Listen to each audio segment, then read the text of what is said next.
kalau kita ucapkan kembali bahwa janji kemerdekaan adalah maksimalkan pikiran, karena itu konstitusi kita hanya mewajibkan dua hal pada Presiden Jokowi atau semua presiden.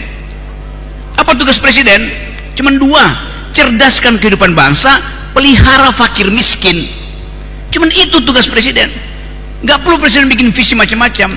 Tunjukkan aja bahwa Anda, presiden, siapapun dia, sudahkah Anda menyelenggarakan imperatif tertinggi dari konstitusi, yaitu cerdaskan kehidupan bangsa, pelihara fakir miskin. Kita tagih di situ. Jadi Reinen Vernunftnya bilang begitu, epistemik Kantian bilang begitu, imperatifnya bilang. Assalamualaikum warahmatullahi wabarakatuh. Saudara sekalian, untuk menambah wawasan, untuk menambah pengetahuan, maka berikut ini kita akan mendengarkan paparan daripada Rocky Gerung. Walaupun bagaimana, Rocky Gerung ini dinilai oleh kalangan-kalangan yang bersebelahan dengan Rocky Gerung, tetapi ketajaman IQ-nya tidak dapat diragukan lagi. Berikut Rocky Gerung memaparkan bahwa tugas presiden hanya dua. Yang pertama, memelihara fakir miskin, dan yang kedua, mencerdaskan kehidupan bangsa. Memelihara fakir miskin bukan berarti menternakkan fakir miskin sehingga mereka akan tergantung kepada bansos pemerintah selamanya, sehingga mereka menjadi pengemis pemerintah dan dapat dihalau kemana saja. Memberdayakan fakir miskin adalah memberikan mereka kehidupan yang layak dan memberikan mereka kesejahteraan sehingga mereka bisa bangkit menjadi pribadi-pribadi yang handal. Juga tugas presiden mencerdaskan kehidupan bangsa. Lebih lanjut, kita lihat dulu video paparan dari Rocky Gerung berikut ini. Jadi kalau kita ucapkan kembali bahwa janji kemerdekaan adalah maksimalkan pikiran, karena itu konstitusi kita hanya mewajibkan dua hal pada Presiden Jokowi atau semua presiden. Apa tugas presiden? Cuman dua: cerdaskan kehidupan bangsa, pelihara fakir miskin. Cuman itu tugas presiden. Nggak perlu presiden bikin visi macam-macam. Tunjukkan aja bahwa Anda, presiden, siapapun dia, sudahkah Anda menyelenggarakan imperatif tertinggi dari konstitusi, yaitu cerdaskan kehidupan bangsa, pelihara fakir miskin. Kita tagih di situ.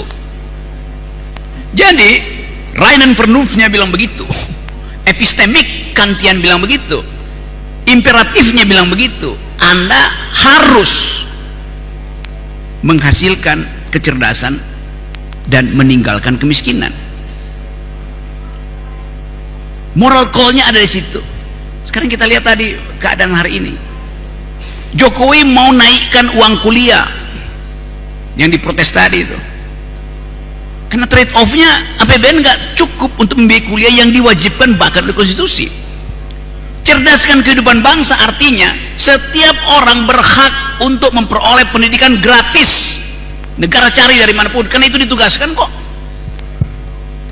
Kalau Jokowi bilang, ya waktu debat kan saya nggak bilang menaikkan IQ nasional. Anda nggak perlu bilang, Anda diwajibkan oleh konstitusi.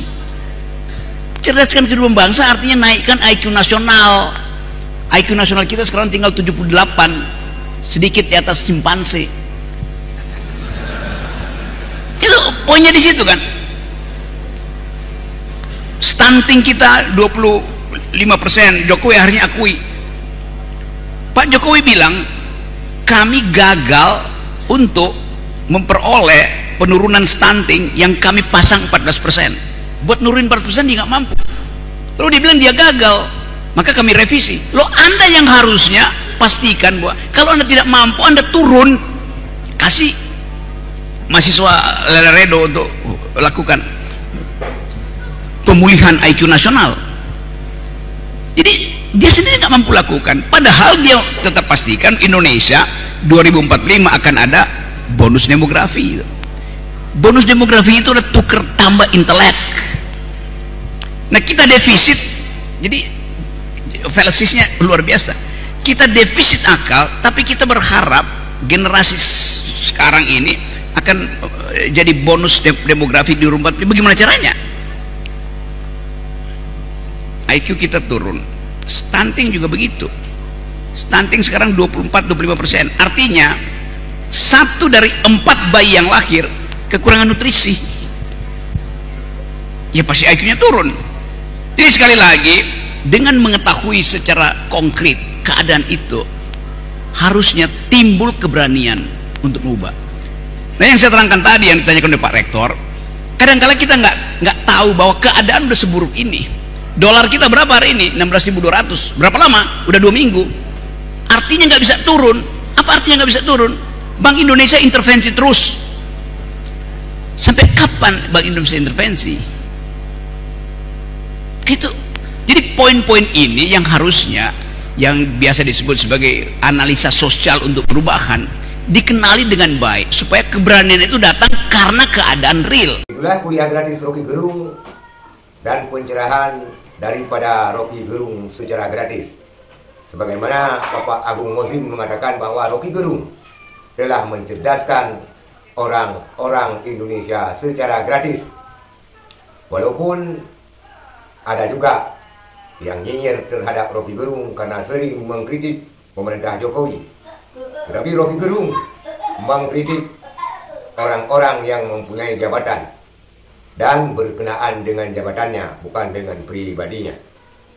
Sehingga dengan banyaknya ceramah kuliah-kuliah gratis Rocky Gerung, baik di media sosial maupun di kampus-kampus yang memberikan ilmu cuma-cuma kepada mahasiswa, sehingga Rocky Gerung tidak memiliki cincin yang berkilau, karena otak Rocky Gerung lebih berkilau daripada cincin yang bergoyang. Itulah saudara sekalian, Rocky Gerung yang secara aktif memberikan motivasi dan ilmu kepada mahasiswa-mahasiswa secara gratis dan cuma-cuma. Bahkan dia sempat tidak mengambil gajinya beberapa tahun di Universitas Indonesia. Sekian, terima kasih. Assalamualaikum warahmatullahi wabarakatuh.